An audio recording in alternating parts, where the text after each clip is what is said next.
Welcome to My Empower Project with your host, Erin Rowe. We will discuss nutrition, fitness, becoming your own boss, and just becoming better every day. I invite you to join My Empower Project as we embark, embrace, encompass, and enlighten.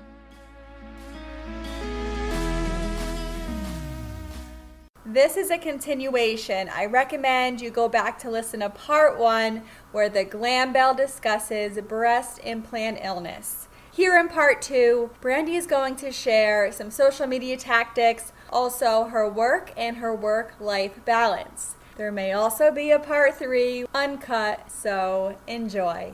I don't want to diminish the seriousness of breast implant illness. Thank you for sharing your story. I know it will help other women make the choice. Should they take medicine the rest of their life? Should they believe their doctor? Or should they really consider the cause of the symptoms they're having at such a young age? And for a young mother like yourself, that had to be hard. I'm so glad you're feeling better. Oh, thank you so much. You have a beauty channel on YouTube. I know you had some fun invitations. Can you tell me about some maybe sponsorship things or how you got invited into things like that? Yeah, absolutely. So I started my YouTube channel, I guess it's been probably like 4 years ago, maybe a little bit longer. When I started, I had no intentions of making a business out of it. I just started because I had several people telling me I should make videos because I just always had a passion for hair and makeup. I actually went to beauty school when I was in high school and I dropped out. So I always joke and say I'm a beauty school dropout because I really was. But I've always had a passion for hair and makeup. I love it. I love everything in the beauty industry, anything that can boost people's confidence and make them feel a little better about themselves. And just the transforming power behind makeup has always intrigued me. I started my channel just to kind of share my own tips and tricks. I just thought it would be fun. Well, I wasn't consistent at all initially because I had to learn how to do everything. I didn't even know how to film myself. I didn't know that there was a recording option on a camera. That was like big news to me. I literally started at the bottom and had to learn everything. Took a lot of time. Plus I was working full time. I had 3 kids, a husband, involved in church. So in my spare time, which was very little, I tried to just pour into learning how to actually run a channel and how to film and how to set up lighting and all of those things. When I initially started, it was just like I loved makeup. That's what I thought I was going to share. And then I quickly realized that my hair was the topic of discussion in the comment section of all of my videos. And I thought, why do people keep commenting about my hair? I've hated my hair my whole life. I've struggled with having curly hair. It's just been a pain in my neck. Light bulb moment happened and I thought, this could be my niche. This is what people obviously are coming to my channel to see is what I do with my hair, not how I do my makeup. I started to film hair tutorials, started to really dive into the curly hair world, how to manage curly hair, how to really care for curly hair and all those kind of things. That's when I saw my channel grow. Companies started to notice me and reach out to me and want to partner with me on different videos and things, sponsorships. I really started to just realize that this could really be something. I'd say probably the first big thing that happened was I connected with Diva Curl, which is a huge curly hair brand. They can be found in so many stores now, but it used to be Ulta was the big store. Now you can find them pretty much everywhere. But they had reached out to me and started sending me products. That is really when I started to fall in love with my hair. And that was, I'd say 3 years ago that I first started using their products. I fell in love with that brand and with just curly hair in general. And so I connected with them and they ended up inviting me on a influencer trip to New York for a launch of one of their new products. And it was such a surreal experience. I had watched YouTube and I had followed certain influencers and seen them go on these trips and things. And it just seemed like so far-fetched, like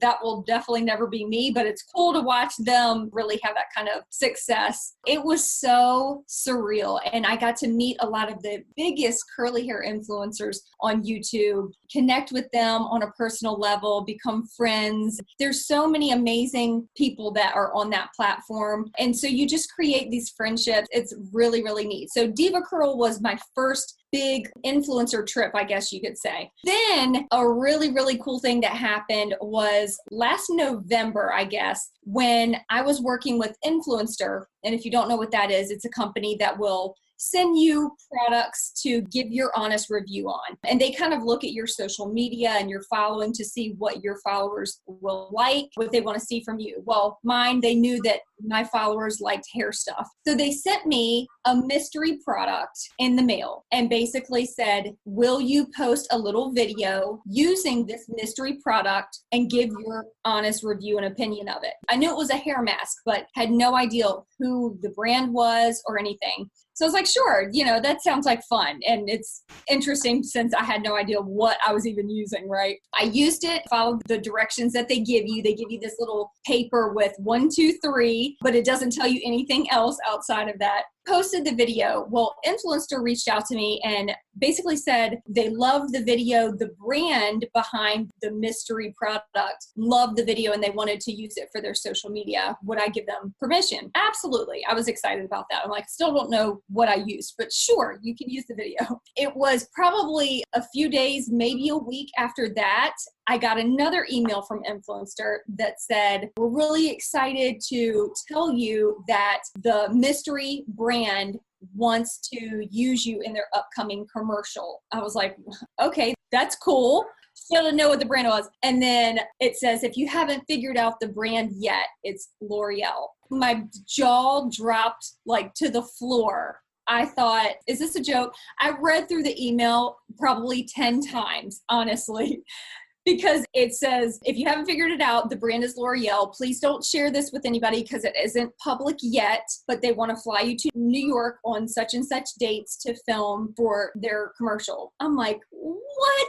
Are you sure? Like, did you get the right person? It was just bizarre. And of course, I was so excited. They messaged me back and said, from here on out, you'll be in contact with L'Oreal and not through us. That was just really, really weird. So I started getting emails from the reps from L'Oreal to set everything up. Flew out in December of all times. It was so cool because I got to fly out beginning of December to New York. Had never been to New York during the Christmas season, the holiday season. So I was so excited to be able to see the lights and Rockefeller Center and everything. But obviously, the big thing was to actually shoot with L'Oreal. That was so weird and amazing all in one.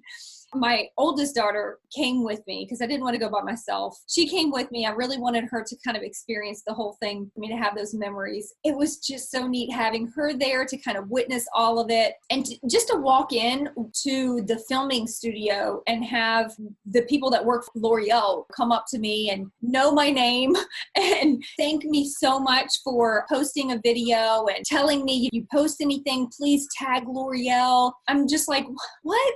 This is so weird. It's so weird. And I think there was like maybe it was only 3. I think it was 3 influencers that were there to film like different products. And mine was their hair mask that I had used. The rest of the people that were there to film were models or actress/model who had auditioned and gone through like 4 to 5 cuts to make it on this commercial. They didn't know that there were several influencers. They thought we were all, models, actors. So they were like talking about the process. They were like, I've never been through such a rigorous process to land a commercial. And I'm like, what? It was just so crazy to have that opportunity and definitely something that I will never forget. Amazing, Brandi. And I see your beauty influence and also Beachbody. We both are Beachbody coaches. Yes. We both just help lift women up. And even though people take it the wrong way, like, oh, you're selling me something, it's something that helps you feel better. And so it's better to spread the word of feeling better. We want to talk about if you had to overcome any fears, whether you talk about Beachbody, if you're fearful of the reaction, or when you put videos out. How do you overcome that? Because I feel like if you didn't, you wouldn't have reached all the women that you did, which led to the platform of informing them of the breast implant illness. So how would you help suggest to somebody to overcome things that could be hindering them? It's really scary. I get it. I was one of those people. And I still, if I have like a speaking engagement, if I have to be in front of a crowd, like staring at me, It completely freaks me out. I was one of those people that I would rather die than do any public speaking. It was debilitating fear. And honestly, I feel like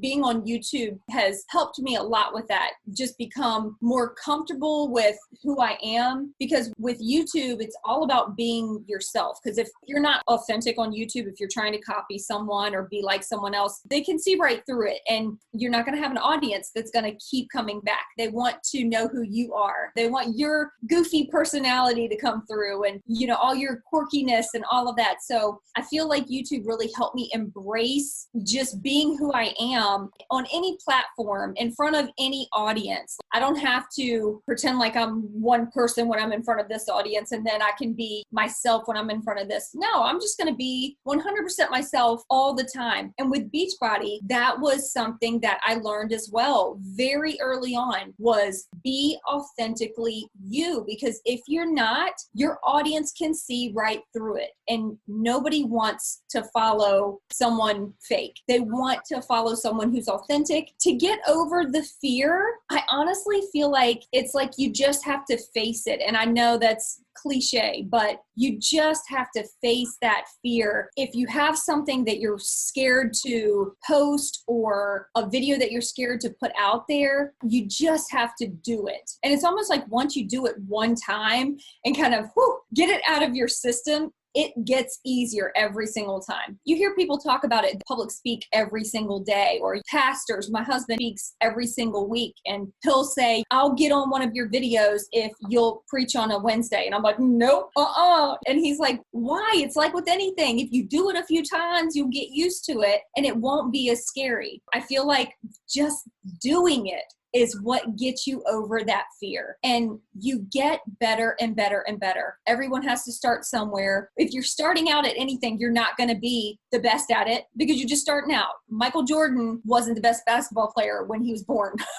He had to work his whole life to get to that place. It doesn't happen overnight, but it does happen if you will just step out in faith and get a little uncomfortable, because when you get a little uncomfortable, that's when you grow and you get better. You can impact a larger audience the more you get over that fear. Absolutely. I always say you have to get comfortable being out of your comfort zone. Yes. You're just going to stay stagnant. And actually, so Beachbody is where I started, but it did lead me to now I do some e-commerce things and I'm starting my podcast and a little bit on YouTube. I do want to ask you about social media in general, live videos, whether it's IG stories or Facebook Live. I can't stress the impact that has on just inspiring people, whether you're selling something or not. What is your advice on social media for businesses? I think if you're not on social media and you're running a business, you are missing out. Social media is the biggest and best and most effective tool that we can use for any business, honestly. And it's something that it's not going to go away. I think it's just going to be more and more and more in depth, if you will. It's not going to go away. I feel like any business that's running right now without social media, as much as they want to fight it, they're going to have to get on that bandwagon, because eventually we're not going to have phone books. Eventually we're not going to have TV ads. I feel like it's all going to come from some type of social media, the advertisements and stuff. I feel like it's such an effective tool because you can not only promote your business and advertise, if you will, market, but you get to share the personal side. You get to put a face behind the name of your business. You get to put a personality behind your product or whatever it is that you're trying to sell. And that is what people connect with. That's what people connect with. That's what they love. And that's what keeps them coming back. I always say your product is what gets them the first time, but it's your personality that keeps them coming back. So I think that's really important to know that if you're running a business and you're on social media, somehow try to add in that personal touch, because I think that's going to be the most effective way to really grow your business and really grow your following, which obviously will grow your business. Yeah, growing your following is the other thing I was going to ask you about, because if the same best friends are seeing your IG, how do you grow from that? Anytime you're starting on social media, really starting to build a brand or build a business on social media, you have your warm market. which is your close friends and family, those who've been following you while you post pictures of your babies and your pets and your husband or whatever. But all of a sudden, they're the only ones you feel like you have to reach out to when you start building your brand. I have always found that your warm market dries up super, super quick because most of them, they know you at such a personal level that they really don't care about what you're selling or what business you have. It's almost like they're good practice, if you will. It's good to kind of test the waters and figure out what resonates with them and that sort of thing. But you have to expand to your cold market. I'm pretty sure if you watch any type of social media building or Instagram following building, whatever, they're all going to tell you that it's better to have a tighter niche, a smaller funnel, I guess, to try to reach than to try to reach the masses. But you have to reach a cold market no matter what. So if you're like, well, I want to be able to resonate with everyone, then you're probably not going to resonate with many. But if you say, I want to resonate with people that love fitness, that are new moms, and that love makeup, then you hone that in and make that your niche market, your main customer, if you will. Then you'll start to really be able to impact that smaller group on a big, big level. So I feel like reeling in your funnel of who you're trying to attract is really helpful when it comes to social media. Consistency is huge. I always say that consistency is definitely one of the biggest things. I don't care what you're trying to build. If you're not consistent, then people are not going to constantly come back and see what you have to offer. I mean, there's so many different things, but consistency, obviously posting a lot about your niche market when it comes to sharing personal stuff anyway. And then of course, I'm sure you've probably heard of so many different personal developing books, but jab, jab, right hook, where they call it breadcrumbing. You just kind of give little breadcrumbs to your audience to attract those that relate to your story, relate to your lifestyle and that sort of thing. And then you go into, hey, I've got something that I think you would benefit from, my audience will benefit from, and here's what it is. Not just, hey, I just met you today and let me tell you what I sell. It's never a good thing. It's all about really building those personal relationships. It's crazy because YouTube and Instagram are such large social media platforms, but even with those, it's the same. You still have to build a personal relationship with your audience. I find part of my job is to make sure that I'm responding to comments and not just a quick emoji face for every comment, but I really try to take each person into consideration. Each comment that is written out, I try to respond personally to that person. And I'm going to continue to do that for every single comment as long as I am physically able to do that. Obviously, once you get to a certain point, you can't answer millions of comments, but I'm going to do my best to try to connect with each person because that's important. And that's why you're successful. People can see that you have the passion behind it. You care about them. Every person matters. Yes. Say you have a friend, or I have a friend, and they're able to get over the fear of posting, and they're doing it every day, and they're able to publicly speak. You and I are all about creating freedom of time for yourself and just doing something that you love every day you wake up. The next thing I get from my friends is, I'm a mom, I'm a wife, I don't have time. So how do you handle it all? You have a beauty channel, children, how do you do it all? Sometimes people will ask me that and I'm like, I have no idea. Somehow God restores my time. That's the only thing that I can even remotely think of. But honestly, it is about compartmentalizing your time and using your time in the most effective ways. I'd say if you're doing like a multi-level marketing business or something like that, having something like a power hour where you can have a list of things that you need to get done and just bam, bam, bam, 10 minutes or 15 minutes to complete each thing. And once the 15 minutes is up, you move on to the next thing. Like, don't get hung up. You just go through that list and then bam. And then you'll probably be able to accomplish more in that hour than you do off and on all throughout the day when you're trying to juggle everything all at once. When you can't really laser focus, that's super important. I'd say with everything, with Instagram, with YouTube, with multi-level marketing businesses, we all have to set that kind of schedule. I do not claim to have it all together by any means. That is definitely something that I do struggle with. My husband is way better at scheduling his time than I am. So I try to learn from him. He'll remind me, Brandi, make a list of things to get done and what's most important in your business today, because I'll get overwhelmed very easily. And I think a lot of moms probably do. When you're thinking of everyone but yourself, your brain feels like mush, basically. You're like, I don't even know where to start. I have 20 million things to do with my business and I'm overwhelmed. When I get like that, I like throw my hands up and I'm like, you know what? I'm not doing any of it today. And that doesn't get you very far. You have to put in the work if you want to reap the benefits. So really making sure that you set aside some time, maybe in the morning or whenever is going to be best in your schedule. Maybe it's when your baby's napping and you have that even 30 minutes or an hour that you can really laser focus on whatever it is that you are trying to do. What I used to tell my team all of the time is it's not one size fits all. It's what works for you. So if one person can do 1 hour in the morning, awesome. If another person that doesn't have kids, that has a little more flexibility, can do 1 hour in the morning, 1 hour in the evening, awesome. And they're working a full-time job in between, awesome. It's all on what you're able to give. But if you want to build anything, you got to be willing to give something. A business is not going to build itself. It definitely takes time, and it's a lot easier to pour in that time in the beginning and reap the success quicker than to be flustered and all over the place and for it to take you years and years and years to build and you feel like you're not reaping the benefits of your work. Yeah, it's understandable to get overwhelmed too. When I do the Instagram poll, what do you want to hear? Everyone's like, how do I make more time in my day? How do I find balance?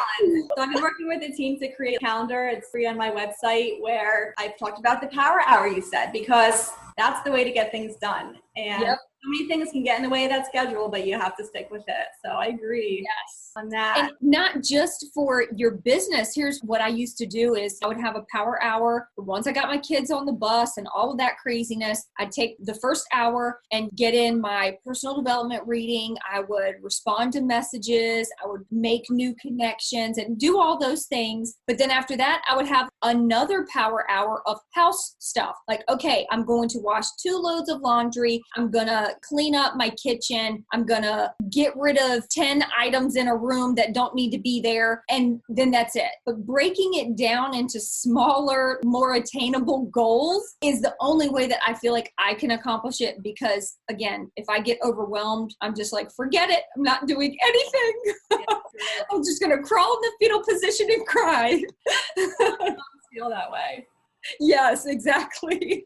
And I was going to ask you about personal development. So you mentioned jab, jab, right hook. Is personal development something that you use every day? Yes, it definitely is. I'm not a big reader. I've never have been, but I did really discipline myself to read. I used to give myself 10 pages a day. I would read 10 pages of personal development, and such a huge spirit lifter. And it just helps you feel like you can really accomplish this when you're fueling your tank, when you're filling your cup. But for me, I would say my biggest personal development is faith-based, whether it be my devotional in the morning, my prayer time, attending church, attending prayer at my church. That to me, it goes so much further than any personal development book, because I'm working on myself and I'm not putting my faith in what I can do with a business, but I'm putting my faith into the one who gave me the opportunity in the first place and allowing him to kind of lead me through all of it. So that to me has been the most important personal development, aside from, of course, so many amazing books out there. I mean, I could recite a million of them now, but that to me, my faith is definitely my biggest personal development. We can work on our bodies. Now everyone's talking about working on their mind, but you have to find time to work on your soul, because that's the only way you become better and just reflect and really think about how your day went and how to be a person. And I'd say working on your soul, that is what gives you long-term results when it comes to personal development. The other stuff, it's all great, but it's usually temporary. It's like it goes in one ear and out the other. You use it for a week and then you're like, oh, let me pick up another book. And when you are working on the inside, it's something that you feel stronger and you feel like you can be a better version of yourself when you don't have the weight of it all being on your shoulders, but you got God there helping you along. It takes a lot of pressure off, I feel. That's a good way to put it. It takes pressure off and also kind of gives you things to be grateful for and kind of like a positive mindset when every day you're like stressed and you have to-do lists. It gives you like a little optimistic voice. Yes, absolutely. Absolutely. Without it, there's no way that I would be where I'm at doing the things that I'm doing. Absolutely no way. It's been my faith that helped me start this whole path with Beachbody and with my YouTube channel, with hair and makeup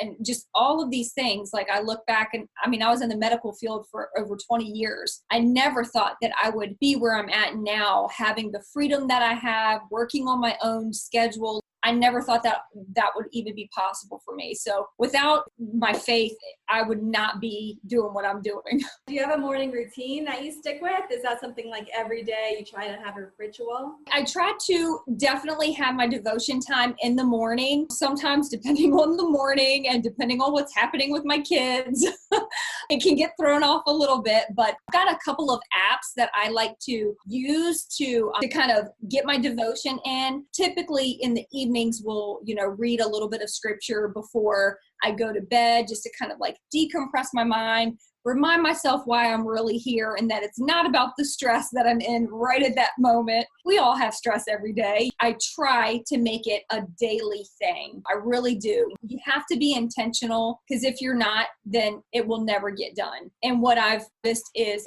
I can say, well, I didn't have time to do my devotion today. But then when I write down what I did with my time, I'm like, oh, I was on Instagram for 1 hour responding to everyone's comments. And I could have taken 10 minutes to do a devotional that would have put me in a better mindset. Probably wouldn't have wasted as much time as I did throughout the day. So I kind of have to put myself in check sometimes and say, okay, Brandi, no, you did have time. You just didn't use your time wisely.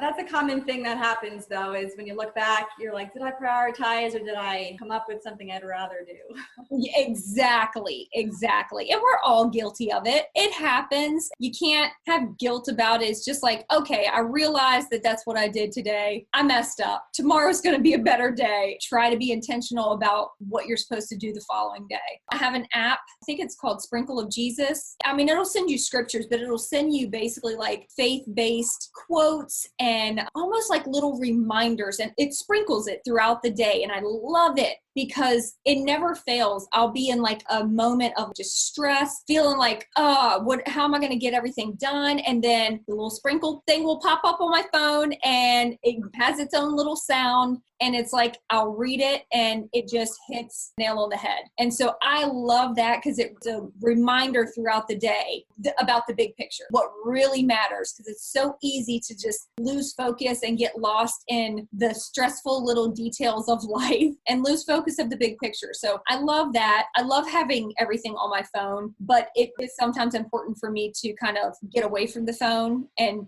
get into the actual word so that it's like right in front of me and there's no other distractions. This is a little rabbit trail, but that's something when it comes to using your phone for your business, because I know with multi-level marketing, YouTube, Instagram, any of that, social media, we're on our phones so much. I turn off notifications for everything. The only thing that I allow notifications for is the Sprinkle of Jesus app. Obviously, if someone's calling me, but even then, if I am doing a power hour or laser focused on something, I will put it on nighttime mode so that I don't even hear the phone ring or anything. And if it's an emergency and someone calls more than once or twice in a row, then it'll ring. It's okay. If it's an emergency, then they'll call me again and it's fine. But I turn off all notifications. I don't want to see anything unless I actually go on that app. If my phone is dinging all day long, I'll never accomplish anything. So I think that's important too, because a lot of people kind of forget about that. And so when those Facebook messages come in and text messages and somebody followed you on Instagram, there's a ding for everything. How do you get anything done if you're constantly looking at your phone?